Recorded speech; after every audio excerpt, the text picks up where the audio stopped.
Hello students, welcome to the online tutorial class of CMJ Institute of Education. In the previous class, we studied about development, and in this class we read about second part of the development. Let us start. In the previous class, we read about development, what is development, what is the main criteria of development, and in this chapter we will read about per capita income in 1950 to 1951 and 2000, comparison of per capita income in India. अभी हम लोग पढ़ा पर capital income के बारे में, भारत के per capita income के बारे में, जो 1950 to 51 जो था वह इंडियन करेंसी 255 पर एनम था, और यही पर कैपिटा इनकम 2000 में बढ़कर 16,500 हो गया। यह कंपैरिजन है पर कैपिटा इनकम का, इंडिया के पर कैपिटा इनकम का 1951 to 2000, यानी इस 50 वर्ष में in the total difference of 50 years हम लोग क्या देखते हैं, तो यह 255 रुपीज पर एनम किसमें कन्वर्ट हो गया, 16,500 में कन्वर्ट हुआ। अब इसके आगे हम लोग पढ़ना है यूएनडीपी के बारे में। तो यहाँ पे हम लोग देख सकते हैं यूएनडीपी का फुल फॉर्म क्या लिखा गया है, United Nation Development Programme, United Nation Development Programme. और यह यूएनडीपी जो है पूरी तरीके से डिपेंड करता है किस पे, एचडीआर पे। यूएनडीपी पूरी तरीके से डिपेंड किस पे करता है, एचडीआर पे। और एचडीआर का फुल फॉर्म क्या होता है, ह्यूमन डेवलपमेंट रिपोर्ट। और एचडीआर जो होता है वो इसका मिला हुआ रूप होता है। तो एचडीआर में हम लोग पर कैपिटा इनकम को देखते हैं, हेल्थ स्टेटस को देखते हैं और एजुकेशन स्टेटस को देखते हैं। तो पर capital income plus health plus education is the scale of according to the HDR, यानी यह एचडीआर का क्या है, एक स्केल है, एक मापदंड है जो, और यह सूचना एचडीआर से कहां पहुंची है, यूएनडीपी में पहुंची है। इसके आगे हम लोग पढ़ेंगे जीडीपी के बारे में। तो जीडीपी का फुल फॉर्म क्या होता है, ग्रॉस डोमेस्टिक प्रोडक्ट, और एक और टर्म है इसमें जीएनपी। तो अभी हम लोग देखेंगे कि जीडीपी और जीएनपी में क्या अंतर होता है, what is the difference between GDP and GNP. GDP refers to the gross domestic product and GNP refers to the gross national product. तो अभी हम लोग देखते हैं कि ग्रॉस नेशनल प्रोडक्ट और ग्रॉस डोमेस्टिक प्रोडक्ट में क्या अंतर होता है। अब हम लोग देखते हैं जीडीपी के बारे में। आखिर ये जीडीपी होता क्या है, तो जीडीपी का फुल फॉर्म होता है ग्रॉस डोमेस्टिक प्रोडक्ट। जीडीपी का फुल फॉर्म होता है ग्रॉस डोमेस्टिक प्रोडक्ट। यहाँ पे ग्रॉस का टोटल से भी लगाया जा सकता है, तो टोटल डोमेस्टिक प्रोडक्ट। और यहाँ पे देखिए प्रोडक्ट को हम लोग दो प्रकार से समझ सकते हैं। यहाँ पे प्रोडक्ट वर्ड जो यूज किया गया है वो प्रोडक्शन के लिए भी यूज किया गया और सर्विस के लिए भी यूज किया गया।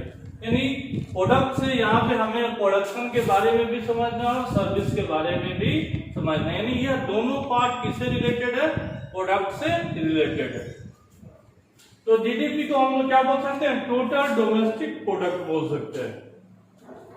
और फिर यहाँ पे एक और क्वेश्चन जनरेट होगा, व्हाट इज जीडीपी, आगे जीडीपी होता क्या है। तो यहाँ पे डिफाइन किया गया कि money value of all the goods, money value of all the goods and service produce with in a country, यानी किसी देश में जो गुड्स और सर्विस प्रोड्यूस होता है और उसके बदले में क्या क्रिएट होता है, उसका मनी वैल्यू क्रिएट होता है, उसी को हम लोग क्या बोलते हैं, जीडीपी बोलते हैं। उसको क्या बोलते हैं, जीडीपी। और जीडीपी को हम लोग हिंदी में सकल घरेलू उत्पाद के भी नाम से जानते हैं। जीडीपी का हिंदी क्या होता है? सकल घरेलू उत्पाद, यानी ग्रॉस, सकल, टोटल, डी डोमेस्टिक घरेलू, पी से प्रोडक्ट यानी उत्पाद। अब आते हैं इसी से रिलेटेड एक और वर्ड है जीएनपी। जीएनपी यहाँ पे हम लोग पढ़े थे जीडीपी और अब पढ़ना है जीएनपी। तो जीएनपी का फुल फॉर्म होता है क्या? Gross national product. जीएनपी का फुल फॉर्म क्या होता है? Gross national product. और यहाँ पे भी ग्रॉस का अर्थ क्या होगा? टोटल से होगा, नेशनल और प्रोडक्ट। तो यहाँ पे अगर हम लोग देखते हैं तो यह जीएनपी होता क्या है? तो इसमें जीडीपी इंक्लूड होता है, इसमें जीडीपी इंक्लूड होता है। और यह किसके साथ इंक्लूड होता है? तो फॉरेन एक्सचेंज के साथ इंक्लूड होता है। यानी भारत की अगर हम लोग बात करें तो भारत के जो भी लोग एनआरआई होते हैं, जो भी लोग फॉरेन में जाके वर्क करते हैं, तो जब वो फॉरेन में वर्क करते हैं तो फॉरेन करेंसी को उनके द्वारा अर्न किया जाता है। और फॉरेन करेंसी जब भारत में आता है तो वह एक्सचेंज होकर इंडियन करेंसी में कन्वर्ट हो जाता है। इस तरीके से हमारे देश में फॉरेन करेंसी आता है, और फॉरेन करेंसी जब आता है तो जिस देश में जितना अधिक मात्रा में आता है उस देश का इकोनॉमी उतना ही मजबूत होता है। तो ये जीडीपी को क्या करता है? फॉरेन एक्सचेंज और मजबूत किया करता है, जिसको हम लोग जीएनपी के नाम से जानते हैं। अब आते हैं एनआईपी। एनआई का फुल फॉर्म होता है नेशनल इनकम, यानी राष्ट्रीय आय। और जैसे कि नाम से ही समझ रहे हैं कि राष्ट्रीय आय का क्या होता है कि वह आय जो राष्ट्र के द्वारा निर्माण किया जाता है। Which type of income create bye nation is called national income, या फिर total income of nation is called national income. यानी नेशन का जो टोटल इनकम होता है उसी को हम लोग नेशनल इनकम के रूप में जानते हैं। इसमें 1 रुपया का भी अगर किसी के द्वारा इनकम किया जा रहा है वह भी नेशनल इनकम का ही पार्ट है। अगर किसी के द्वारा करोड़ों या अरबों का भी इनकम किया जा रहा है तो वह भी क्या है? It is a part of national income. यह एक नेशनल इनकम का ही पार्ट होगा। इसका अर्थ है कि वह 1 रुपया भी ऐड होगा नेशनल इनकम में, और वह 1 करोड़ भी ऐड होगा नेशनल इनकम में। इसको बोलते हैं नेशनल इनकम, यानी राष्ट्रीय आय, राष्ट्र के द्वारा अर्जित किया गया आय। NAR net attendance ratio. और यह नेट अटेंडेंस रेशियो का स्केल जो होता है वो पर 100 होता है। यानी 100 बच्चे में कितने बच्चे स्कूल में उपस्थित रहते हैं, यही हमको बताता है नेट अटेंडेंस रेशियो। तो नेट अटेंडेंस रेशियो फाइंडिंग पर 100% children of age group 40 to 15 years attending school, यानी 14 से 15 साल के बच्चे कितने मात्रा में स्कूल जाते हैं, उनका पर 100 में स्कूल जाने का क्या रेशियो होता है, वही हमको NAR के द्वारा पता चलता है। नेक्स्ट हमारा है IMR, जिसको बोला जाता है infant mortality rate. Infant mortality rate, infant का अर्थ होता है नवजात, मोर्टेलिटी का अर्थ होता है मृत्यु, रेट का अर्थ होता है दर, यानी नवजात शिशु मृत्यु दर। IMR का हिंदी क्या हो जाएगा? नवजात शिशु मृत्यु दर। इसको इंग्लिश में इन्फेंट मोर्टेलिटी रेट के नाम से जाना जाता है। तो IMR होता क्या है? तो IMR indicates the numbers of children that die before the age of 1 year, a proportion of 100 live children born in that particular year। IMR indicator होता है, यह इंडिकेट करता है, किसको इंडिकेट करता है? तो नंबर ऑफ चिल्ड्रन को इंडिकेट करता है जिनकी मृत्यु 1 साल तक हो जाती है। 1 साल के पहले अगर उसको मृत्यु हो गई तो वो कहाँ आएगा? IMR में आएगा। और उसका गणना जो होता है, कैलकुलेशन जो होता है 100 लाइफ पे होता है, यानी 100 बच्चे में कितने बच्चों की मृत्यु हुई किसी खास समय में, किसी खास वर्ष में, in that particular year.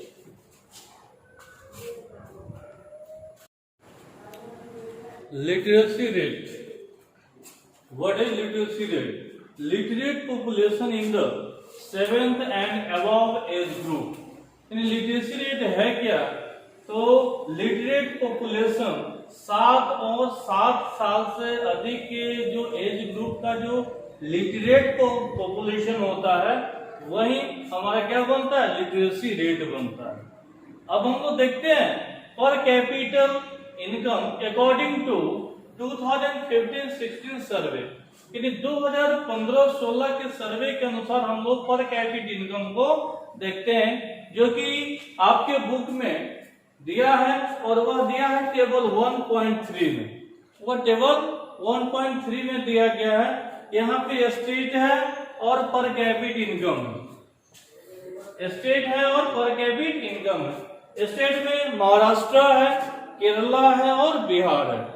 Maharashtra का पर कैपिटल इनकम 1,17,091 है, जबकि केरला का पर कैपिटल इनकम 1,03,820 है, जबकि बिहार का पर कैपिटल इनकम 31,199 है। अगर स्टेट वाइज देखा जाए तो महाराष्ट्र का सबसे बेहतर पर कैपिटल इनकम है, केरला का सेकेंड पोजीशन होल्ड करता है, जबकि third according to this table third position जो है वो बिहार का होल्ड करता है, जो कि सबसे बिलो है 31,199। अब यहाँ पे हम लोग इसका कंपैरिजन करेंगे कि जो हम लोग डेवलपमेंट के बारे में पढ़े थे कि अकॉर्डिंग टू पर कैपिटल इनकम हम लोग किसी भी कंट्री को या किसी भी स्टेट को डेवलपमेंट के रूप में देख सकते हैं, उसको डेवलप्ड के रूप में हम लोग देख सकते हैं। क्या यहाँ पे केवल पर कैपिटल इनकम ही इसका मेजरमेंट करेगा या इसके दूसरे और तत्व जो होंगे वह भी इसका मेजरमेंट करेंगे? तो हम इसको देखते हैं फिर से।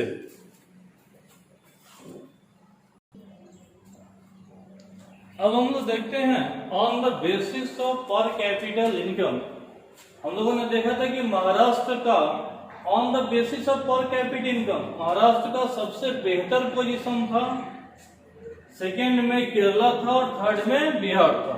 According to 1.3 table, according to table 1.3 Maharashtra का बेहतर था किससे, केरला का, और केरला का किससे बेहतर था, बिहार का था। अब आते हैं टेबल 1.4 में। इस टेबल में हम लोगों को कुछ कंपैरेटिव डाटा महाराष्ट्र, केरला और बिहार का देखना है। इसमें स्टेट वही 3 ही स्टेट है, महाराष्ट्र है, केरला है और बिहार है। और इसका जो अलग अलग डाटा देखना है वह देखना है इन्फेंट मोर्टेलिटी रेट यानी IMR में, फिर लिटरेसी रेट देखना है परसेंटेज में, और फिर NAR देखना है, नेट अटेंडेंस रेशियो देखना है। यहाँ पर हम लोग देखते हैं महाराष्ट्र का इन्फेंट मोर्टेलिटी रेट 24 है, लिटरेसी 82 है और NAR 64 है। फिर देखते हैं केरला का इन्फेंट मोर्टेलिटी रेट 12 है, लिटरेसी रेट 94 है और NAR 78 है। फिर देखते हैं बिहार का इन्फेंट मोर्टेलिटी रेट 42 है, लिटरेसी रेट 62 है और NAR जो है हमारा 35 है। अब हम कंपैरिजन करते हैं स्टेट वाइज स्टेट, महाराष्ट्र का केरला से। अभी हम लोग कुछ देर पहले देखे थे कि Maharashtra on the basis of पर कैपिटल इनकम वह लीड कर रहा था केरला से, यानी पर कैपिटल इनकम के आधार पे अगर देखा जाए, प्रति व्यक्ति आय के आधार पे देखा जाए तो महाराष्ट्र लीड कर रहा था केरला से। लेकिन 1.4 में जब हम लोग आते हैं टेबल 1.4 में, यहाँ पे मोर्टेलिटी रेट देखिए, इन्फेंट मोर्टेलिटी रेट 24 है, नवजात शिशु मृत्यु दर यानी 100 में 24 बच्चों की मृत्यु हो जाती है, जबकि केरला में वही 100 में 12 बच्चों की मृत्यु होती है। तो इन्फेंट मोर्टेलिटी रेट के अकॉर्डिंग अगर देखा जाए तो केरला यहाँ पे महाराष्ट्र से लीड कर रहा है, यानी केरला का स्थिति महाराष्ट्र से बेटर है इन्फेंट मोर्टेलिटी रेट में। फिर आते हैं लिटरेसी पे। महाराष्ट्र का लिटरेसी रेट जो है 82% है, जबकि केरला का लिटरेसी रेट 94% है। तो यहाँ पे भी केरला के द्वारा लीड किया जा रहा है महाराष्ट्र पे क्योंकि महाराष्ट्र का 82% लिटरेसी रेट है, जबकि केरला का 94% लिटरेसी रेट है। फिर आते हैं NAR। NAR का पहले ही फुल फॉर्म बताया जा चुका है, नेट अटेंडेंस रेशियो, यानी पर 100 बच्चे में कितने बच्चे स्कूल में जाते हैं, वही हमको बताता है NAR। तो पर 100 में 64 अटेंडेंस है महाराष्ट्र में, जबकि केरला में 78 है। तो यहाँ पे केरला के द्वारा लीड किया जा रहा है, किस पे? महाराष्ट्र पे। तो इस कंडीशन में महाराष्ट्र और केरला में अगर कंपैरिजन किया जाए तो केरला जो है उसका इन्फेंट मोर्टेलिटी रेट बेहतर है, लिटरेसी रेट बेहतर है और NAR भी बेहतर है। अब हम लोग कंपैरिजन करते हैं NAR से लिटरेसी, लिटरेसी से इन्फेंट, और फिर आते हैं स्टेट पे। तो बिहार, केरला और महाराष्ट्र में सबसे अधिक अगर देखा जाए NAR यानी नेट अटेंडेंस रेशियो जो है सबसे अधिक केरला का बेहतर है। तो केरला का नेट अटेंडेंस रेशियो बेहतर होने से इसका सीधा प्रभाव, सीधा इम्पैक्ट किस पे आता है? लिटरेसी रेट पे आता है। जब लिटरेसी रेट बेहतर होगा तो उसका सीधा इम्पैक्ट कहाँ देखने को मिलेगा? वह इन्फेंट मोर्टेलिटी पे मिलेगा। इन्फेंट मोर्टेलिटी पे क्यों देखने को मिलेगा? तो लिटरेसी रेट बेहतर होने के कारण से लोगों में अवेयरनेस होता है, लोग ज्यादा समझदार होते हैं, लोग हेल्थ केयर पे ज्यादा ध्यान देते हैं, जिस कारण से इन्फेंट मोर्टेलिटी रेट केरला का घट जाता है, जो कि यहाँ पे केरला के बेहतर लाइफ एक्सपेक्टेंसी को भी दिखा रहा है। तो महाराष्ट्र और केरला का देखिए। अब आते हैं हम लोग बिहार पे। बिहार में अगर देखा जाए तो इन्फेंट मोर्टेलिटी रेट सबसे अधिक है। महाराष्ट्र और केरला के मुकाबले में बिहार का इन्फेंट मोर्टेलिटी रेट सबसे अधिक है। अगर इन तीनों स्टेट में देखा जाए तो लिटरेसी रेट सबसे कम बिहार का है, और NAR अगर देखा जाए नेट अटेंडेंस रेशियो तो भी बिहार का सबसे लोअर है। तो इसका सीधा इम्पैक्ट देखिए, यहाँ पे NAR लोअर है, इन दोनों से लोअर है बिहार का। तो इसका सीधा इम्पैक्ट कहाँ देखने को मिलता है? आपको लिटरेसी रेट पे देखने को मिलता है। और लिटरेसी रेट का सीधा इम्पैक्ट कहाँ देखने को मिलता है?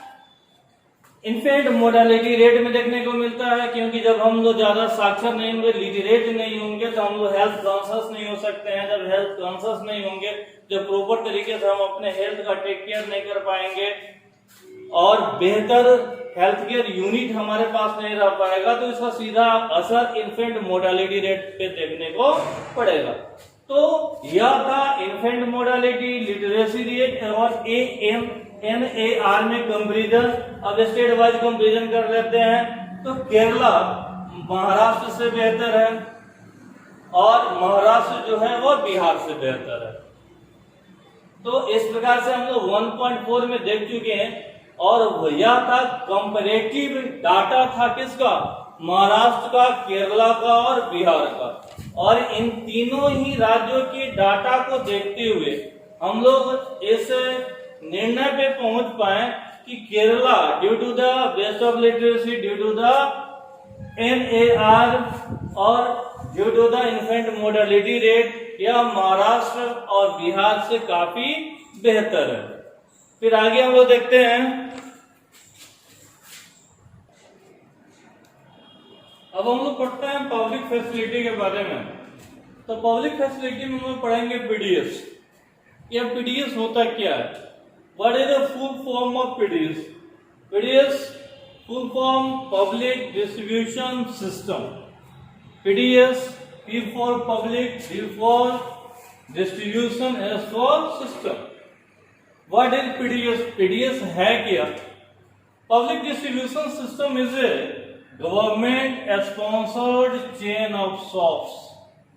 पब्लिक डिस्ट्रीब्यूशन एक सिस्टम है जो कि गवर्नमेंट के द्वारा स्पॉन्सर्ड किया जाता है, और यह दुकान का एक श्रृंखला है, यानी चेन ऑफ शॉप्स है, interested with the work of distribution basic food and non food commodities. और यह बेसिकली किस चीज का डिस्ट्रीब्यूशन इसके द्वारा किया जाता है? तो फूड और नॉन फूड कमोडिटीज का डिस्ट्रीब्यूशन किया जाता है, और यह किसके लिए किया जाता है, तो यह नीडी सेक्शन के लिए किया जाता है। यानी वैसा वर्ग जो जरूरतमंद होता है उसके लिए किया जाता है। और किस प्राइस लेवल पे किया जाता है, तो सबसे सस्ता प्राइस लेवल पे, यानी चीप प्राइस पे, वेरी चीप प्राइस पे इसको गवर्नमेंट के द्वारा स्पॉन्सर्ड किया जाता है नीडी सेक्शन के लोगों के लिए, नीडी पर्सन के लिए, जो समाज के सबसे दबे कुचले यानी समाज के गरीब लोगों के लिए इसकी व्यवस्था की जाती है। PDS is improved health and nutritional status of people. PDS क्या करता है, पीडीएस लोगों के लिविंग स्टैंडर्ड को, लोगों के लिविंग स्टैंडर्ड को बेहतर करता है। किस फॉर्म में, तो health improvement and nutritional improvement. यानी एक टर्म हम लोगों के द्वारा पढ़ा गया होगा पीछे के क्लास में, माल न्यूट्रिशन यानी कुपोषण। कुपोषण, कुपोषण कब होता है, जब लैकिंग ऑफ न्यूट्रिशन होता है। तो यहाँ पे पीडीएस के द्वारा गवर्नमेंट यह प्रयास करती है कि लोग हेल्दी रहें और लोगों के पास पोषक तत्व से भरे हुए गुड्स को गवर्नमेंट के द्वारा पहुंचाया जा सके, ताकि लोगों में लैकिंग ऑफ न्यूट्रिशन नहीं हो। इसलिए पीडीएस काफी महत्वपूर्ण काम किया करता है, खासकर गरीब तबके के लोगों के लिए। अब हम लोग देखते हैं बीएमआई। बीएमआई का फुल फॉर्म होता है बॉडी मास इंडेक्स। यह बीएमआई होता क्या है, यह बीएमआई बॉडी मास इंडेक्स होता है। यह एक सूचकांक होता है जो किसको बताता है, हमारे बॉडी में पाए जाने वाले न्यूट्रिशन को बताता है कि हमारा body nutrients full of nutrients है या हमारे बॉडी में लैकिंग ऑफ न्यूट्रिएंट्स है। इसकी जानकारी हमें बीएमआई के माध्यम से होती है। It help us finding about nutritional level. इसके द्वारा हमें किसकी जानकारी होती है, न्यूट्रिशनल लेवल की जानकारी होती है। और न्यूट्रिशनल लेवल की जानकारी किसके माध्यम से होती है, बीएमआई के थ्रू होती है। एक और टर्म है जिसको बोलते हैं एचडीआई। एचडीआई का फुल फॉर्म होता है ह्यूमन डेवलपमेंट इंडेक्स।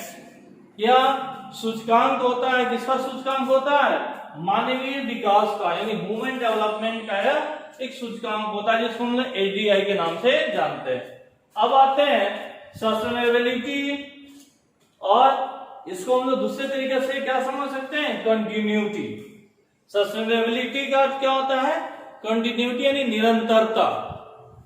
तो हम अपने रिसोर्स को निरंतरता के लिए यानी कंटिन्यूटी के लिए क्या कर सकते हैं, तो पहला कंजर्वेशन ऑफ रिसोर्स, हमें अपने रिसोर्स का संरक्षण करना चाहिए। किसके लिए, ताकि हम अपने आगे आने वाले जनरेशन के लिए वह रिसोर्स को प्रोवाइड करा सके। और यह तभी हो सकता है जब हम अपने रिसोर्स को कंजर्व करेंगे। सेकेंड है कंजर्वेशन ऑफ नेचर। हमें अपने नेचर को भी कंजर्व करना होगा, यानी हमें नेचर को बेहतर तरीके से रखना होगा। लो पॉल्यूशन क्रिएट करने वाले वर्क को हमें करना चाहिए, और नेचर को बचा के रखना ही हमारे लिए फायदेमंद रहेगा। और थर्ड जो है वह कंजर्वेशन ऑफ नेचुरल रिसोर्स है। और तीसरा पोजीशन क्या है कि हमें अपने नेचुरल रिसोर्स को भी कंजर्व करना चाहिए। We should conserve natural resource, यानी जो प्राकृतिक स्रोत है जब वह कंजर्व मोड में रहेंगे, संरक्षित मोड में रहेंगे, तब हम उसका प्रयोग लंबे समय तक कर सकते हैं। क्योंकि हम लोग देखते हैं कि नेचुरल रिसोर्स में कुछ दो प्रकार के रिसोर्स पाए जाते हैं, रिन्यूएबल और नॉन रिन्यूएबल। रिन्यूएबल में तो कोई दिक्कत नहीं होता क्योंकि उसको फिर से रिन्यू किया जा सकता है, लेकिन नॉन रिन्यूएबल ऐसे रिसोर्स होते हैं जो एक बार चला जाए तो फिर दोबारा नहीं मिलेगा। तो हमें कंजर्व करके उसका लंबे समय तक हमारे द्वारा उसका उपयोग किया जा सकता है। अगर हमारे द्वारा कंजर्व नहीं किया जाएगा तो वह एक न एक दिन खत्म हो जाएगा, और जब वो खत्म हो जाएगा तो फिर वह रिसोर्स हमें प्राप्त नहीं हो सकता है। अब हम इस चैप्टर का सबसे लास्ट पॉइंट देखते हैं, डिफरेंट डेवलपमेंटल प्रोमिसेस, यानी विभिन्न प्रकार के विकास में होने वाले वादे, विभिन्न प्रकार के, यानी यहाँ पे फ्लैक्चुएट डेवलपमेंट देखने को मिलेगा, फ्लैक्चुएट गोल देखने को मिलेगा, फ्लैक्चुएट डिजायर देखने को मिलेगा, फ्लैक्चुएट नोशन देखने को मिलेंगे। यानी यहाँ पे विभिन्न प्रकार के लोगों के द्वारा विभिन्न प्रकार का गोल का क्रिएशन किया जाता है। और डेवलपमेंट के बारे में हम शुरू में पढ़ चुके हैं कि डेवलपमेंट होता क्या है। तो डेवलपमेंट एक प्रोसेस होता है गोल अचीव करने का। तो विभिन्न लोगों के द्वारा विभिन्न प्रकार के गोल का क्रिएशन किया जाता है, और विभिन्न प्रकार के लोगों के द्वारा विभिन्न तरीके से उस गोल को अचीव करने का प्रयास किया जाता है। वही चीज यहाँ पे देखना है कि डिफरेंट पीपल है डिफरेंट टाइप ऑफ गोल्स और नोशन, जिसको हम लोग डिजायर के भी नाम से जानते हैं। तो विभिन्न लोगों के पास विभिन्न प्रकार के डिजायर होते हैं, विभिन्न प्रकार का गोल क्रिएशन होता है, और उनका विभिन्न प्रकार का डेवलपमेंट भी हुआ करता है। जैसे एज फॉर एग्जाम्पल हम लोग रिक्शा पुलर का ले सकते हैं। तो रिक्शा पुलर का जो डेवलपमेंट होगा वह इंजीनियर के डेवलपमेंट से अलग होगा। रिक्शा पुलर का नोशन यानी डिजायर अलग होगा, और उसका गोल भी अलग होगा। किसके कंपैरिजन में? किसी भी इंजीनियर के कंपैरिजन। तो इसको हम लोग डिफरेंट पीपल डिफरेंट गोल्स के भी नाम से जान सकते हैं। तो इसको हम लोग अलग अलग, जैसे कोई अर्बन पीपल है उसका डिजायर कुछ और हो सकता है, कुछ रूरल पीपल होंगे उसके डिजायर कुछ और हो सकता है, कुछ यूथ चिल्ड्रन होंगे उसके डिजायर कुछ और हो सकता है, कुछ एडल्ट लोग होंगे उनका डिजायर अलग हो सकता है। तो सबका डिजायर अलग होगा, सबका नोशन अलग होगा, और सबका डेवलपमेंट गोल भी अलग अलग होगा। जब गोल अलग अलग होंगे तो उनके डेवलपमेंट का जो दायरा होगा वह भी क्या होगा, अलग अलग होते चला जाएगा। इस प्रकार से आपका डेवलपमेंट का चैप्टर यह खत्म हुआ। अब आप इसको थ्रू आउट पढ़कर इसमें होने वाले विभिन्न प्रकार के जो प्रॉब्लम आ सकते हैं उस प्रॉब्लम को फिर आप पूछ सकते हैं, और पूछने के लिए आपको पता है कि कहाँ से आप पूछ सकते हो।